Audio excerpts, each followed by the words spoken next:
Justin Trudeau is in total panic mode. Now, why is Justin Trudeau in total panic mode? Stay tuned. We're going to find out, because believe me, he is in total panic. So we are in a very precarious position in this country. We need political change, but we also need the resolve to resist.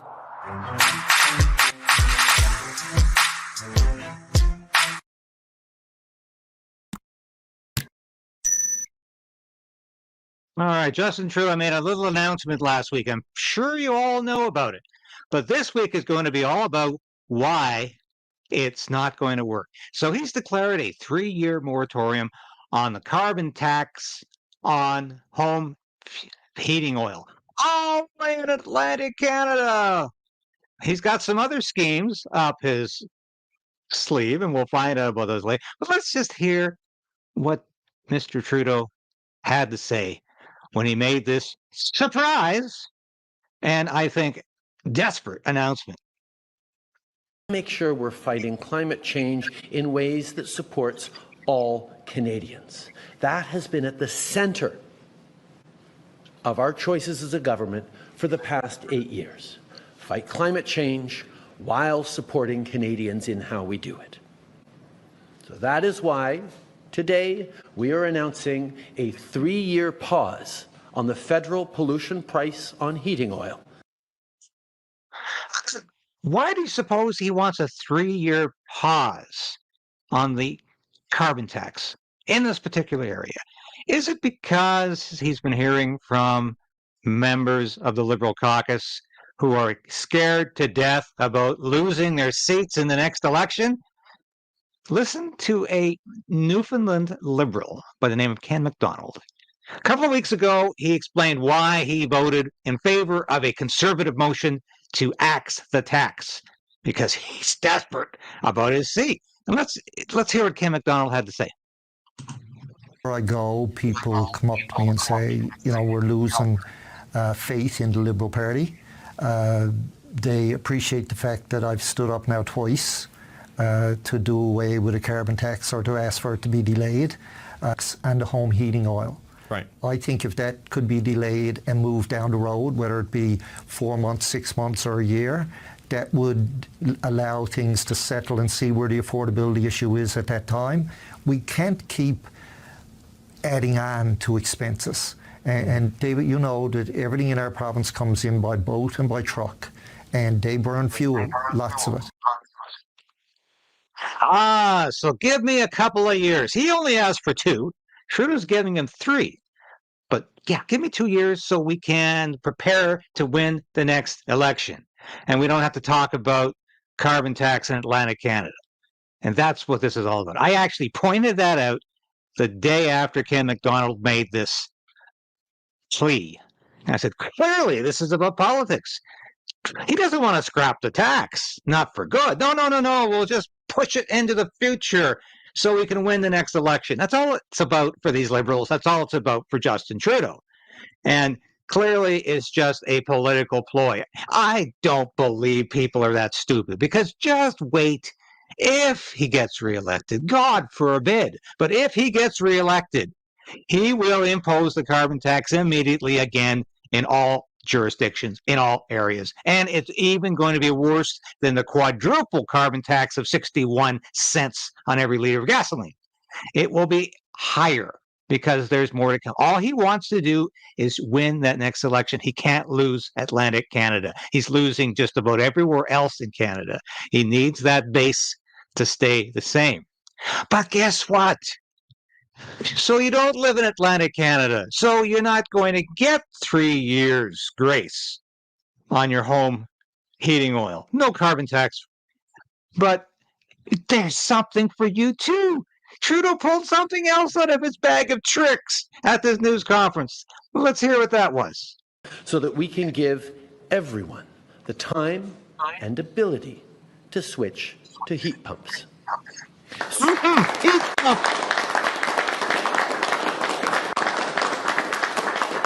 Marvelous. Now, switching to an electric heat pump from oil heating which is very vulnerable to volatile global market prices, can save people a lot of money. In fact, it can mean as much as thousands of dollars a year less spent on energy bills.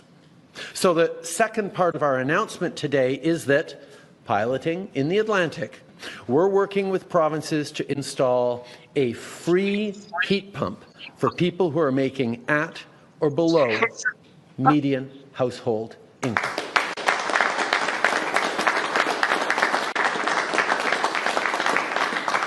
And to encourage people to sign up for the change, we're providing a $250 incentive payment. That's money in your pocket right now. Yeah, you didn't know about that one, guys.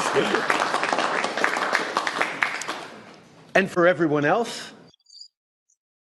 Yeah, everybody else, just imagine, $250 in your pocket. But do you know how much these heat pumps cost? Let's have a look. Because Justin's not telling us the whole truth once again. Have a look at these statistics. $20,000 US to get them installed, plus the cost of the pump and to get it installed. God only knows what the whole cost is going to be, but at least $20,000 US. They are not carbon neutral, even if that's a nonsense word. It's a weasel word, weasel phrase. But here's the kicker. They don't really work very well in climates that are below 0 degrees Fahrenheit. That's about minus 10 Celsius. So forget it.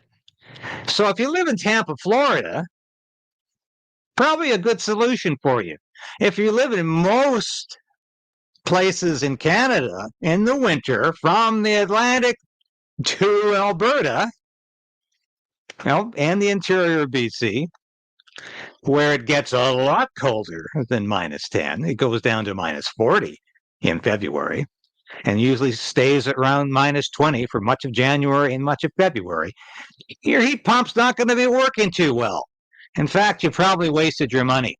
But Trudeau's got the gall to say, he'll give you one of these free if your household income is at or below the median. So really what he's saying, if you're below the poverty line, we'll buy you a heat pump. But if you're below the poverty line, you probably won't need a heat pump, and you won't buy one because you won't be owning your own house. So I think he's got this one figured out. And you really think you're going to save that much money over the next, 30 years to pay for your heat pump?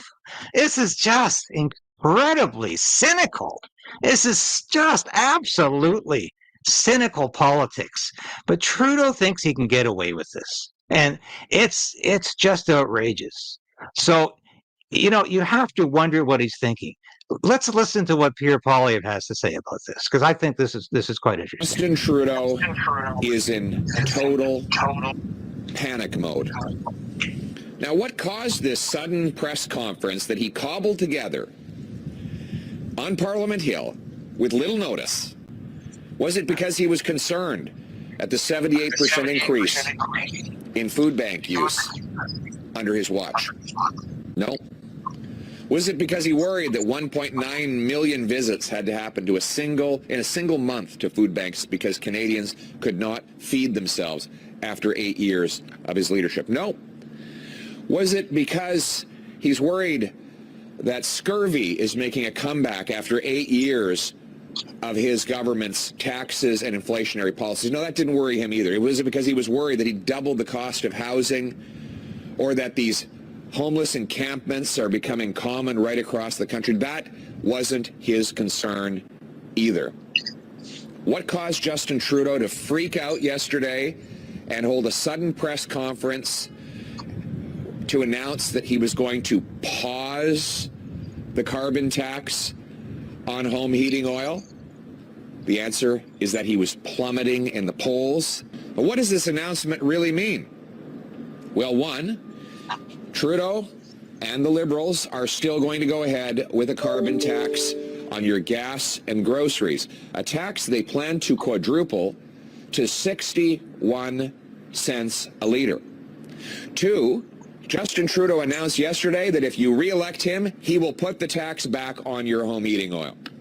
3, he says, don't worry, he'll send you $11 more in the mail.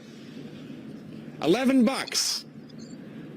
These days, that's a few cups of coffee.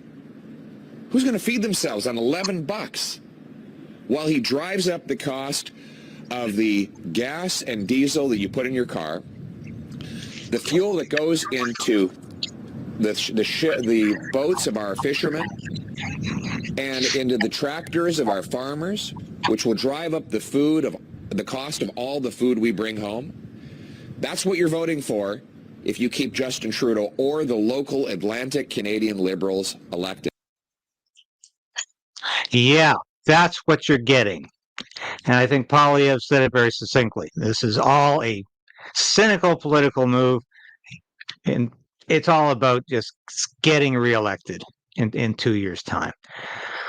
And it's absolutely outrageous. And I say Trudeau will not get away with this because people in Atlantic Canada are not that stupid, and they know he's going to come back with a vengeance as soon as they vote him in again.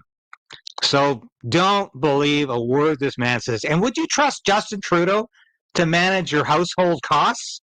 I mean, do you really think it's viable for Justin Trudeau to suggest you're going to save so much money in heating costs with your heat pump, it's going to pay for itself? This guy is just out of this world in terms of mendacity and never leveling with the voters. It's all about staying in power, isn't it, Justin? Want to shift to something else before we end today's broadcast.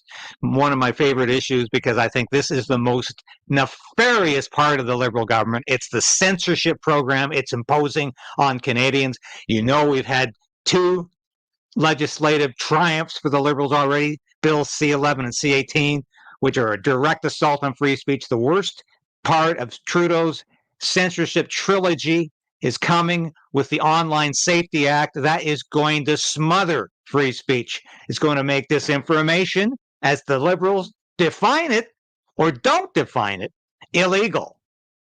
Because the bill will not have a clear definition of disinformation. It will be up to the government to decide what disinformation is. But here's an interesting aside. You remember the Ethics Committee? You remember the Ethics Committee, the foreign interference and the threats to the integrity of democratic institutions, intellectual property, and the Canadian state. Report in the Standing Committee on Access to Information, Privacy, and Ethics. They just released their report. Totally overlooked by most of the media. Totally overlooked. Totally, because what did they talk about in this report? Was it about China? Or Chinese election interference? No. The government can't hold online platforms accountable for publishing false or misleading information, and that it develop policies to support the media ecosystem in communities and linguistic minority communities not represented by mainstream media to ensure that vulnerable communities are not victimized. So let's hear what these people said. You won't find larger idiots anywhere. They want to talk about censorship. It's not about stopping China. It's not about keeping China out of our elections. They have made this committee about censoring online platforms. And you'll find out they don't just mean social media, because they let the cat out of the bag. When you listen to this interview here, this news conference, they actually reveal that they're going after every media outlet that's online, and they want to punish them for putting out information they don't agree with, because they say is not true. So this is really, really dangerous. Let's listen to this. This is a Liberal and a Bloc member talking about how much Canadian media needs to be controlled by the state. Important report has been put a lot of effort on, and one element that I know we Liberals put a lot of effort on is the recommendation 16 on making sure that the Government of Canada hold online platforms accountable for publishing false or misleading information, and that it develops policies to support the media ecosystem in communities and linguistic minority communities not represented by mainstream media to ensure that vulnerable communities are not re-victimized. Thank you so much. You mentioned online platforms. I'm assuming you mean social media companies. I guess, how will you hold these online platforms accountable for publishing false or misleading information? The how has not been determined yet, but I assume that we'll have to have boxing gloves. If I look at what's happening in other area, for instance, with local. Did you just hear this Bloc co-chair?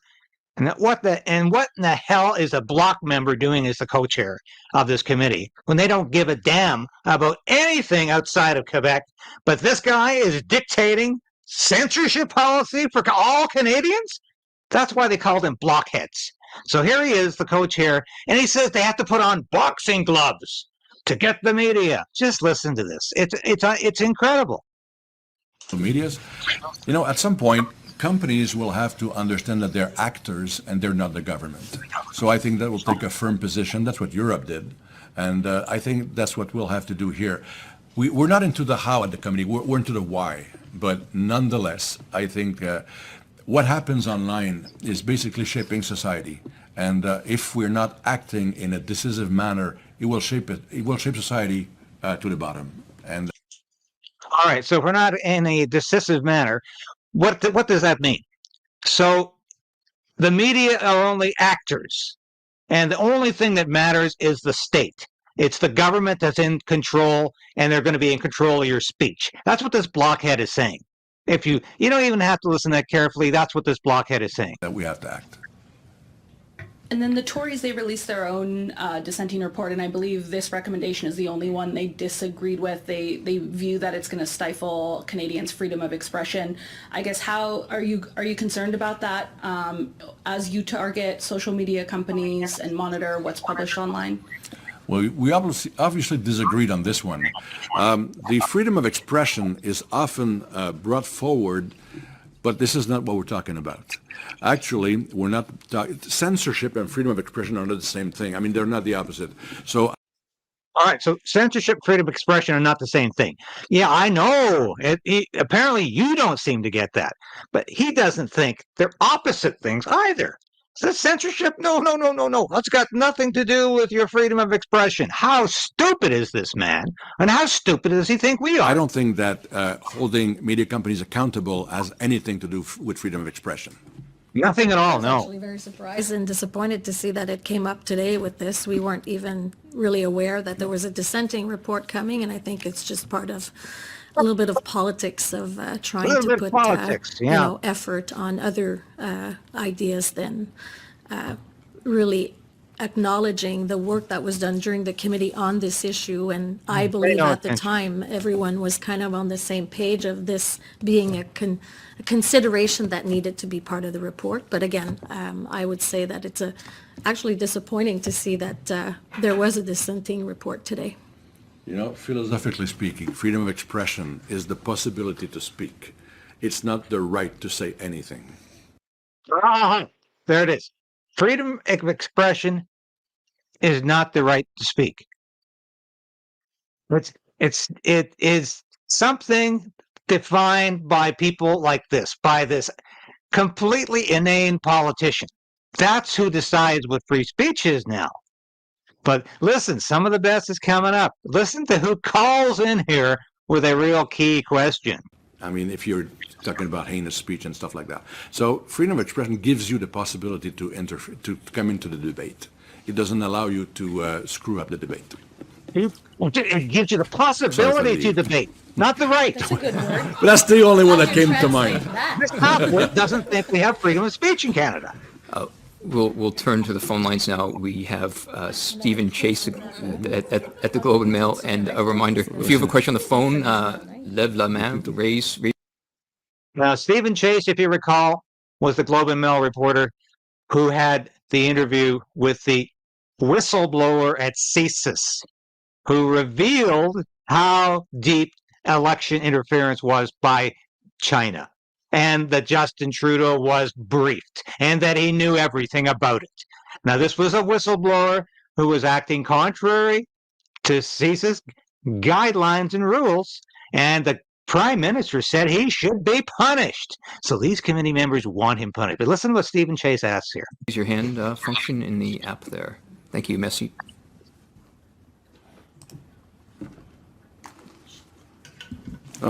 Hi, Steve Chase here. I just wanted to follow up on my colleague's question.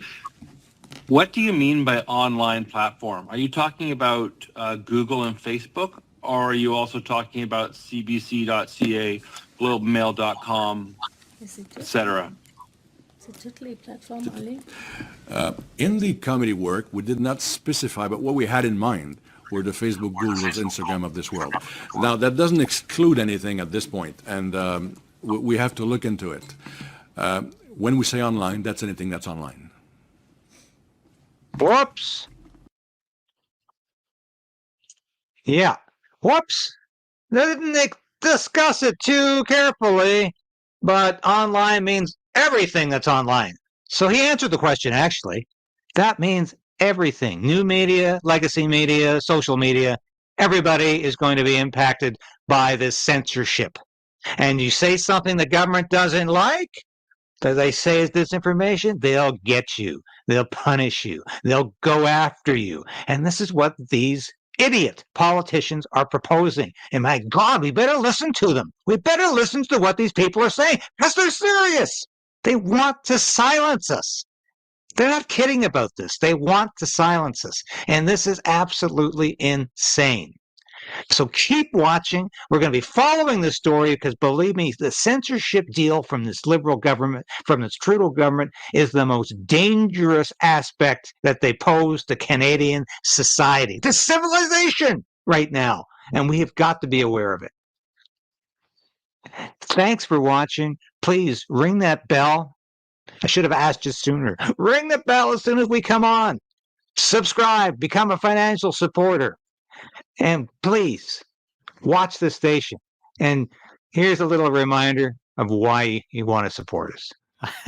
Hi, this is David Crayden from Crayden's Right and Stand on Guard. Join the resistance. Resolve to resist. Become a member of this station.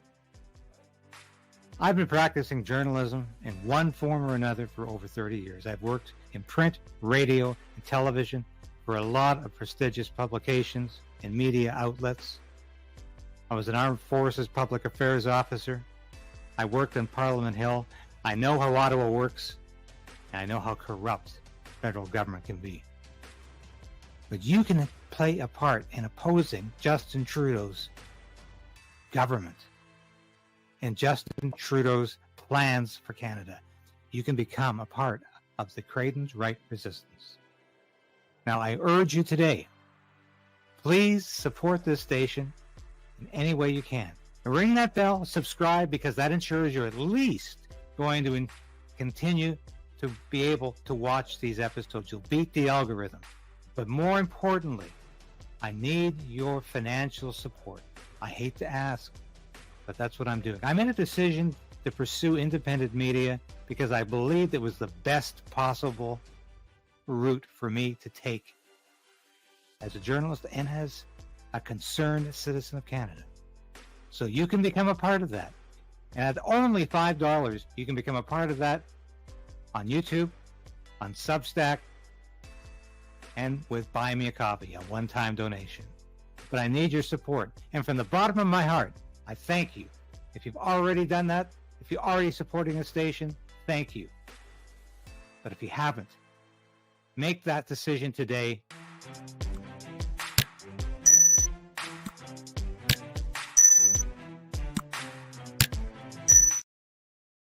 Thanks again for watching. This is Stand on Guard. I'm your host, David Crayden, and we'll be back again very soon to tell you the news that you need to know.